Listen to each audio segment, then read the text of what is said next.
Untuk mengantisipasi arus pemudik yang menggunakan kereta api, PT KAI Divres 1 Sumut menambah 2 kereta. Kepadatan terlihat pada Rabu kemarin mulai pagi hingga sore hari dengan tercatat puluhan ribu penumpang diberangkatkan ke berbagai wilayah.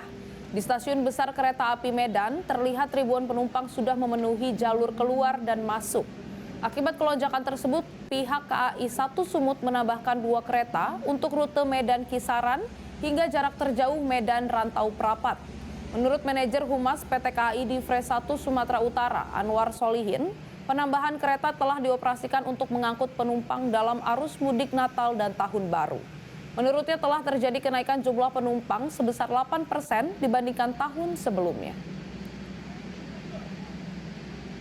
Dibandingkan dengan Nataru tahun lalu memang ada peningkatan sekitar 8% ya, itu karena penambahan 2 kereta dan maksimalkan rangkaian. Jadi memang saat ini cukup tinggi juga penumpangnya, jadi kami mengantisipasi dengan menambah 2 kereta api ke arah Rantau Prapat yang melewati stasiun Tebing Tinggi, stasiun Kisaran maupun. Jelajahi cara baru mendapatkan informasi. Download Metro TV Extend sekarang.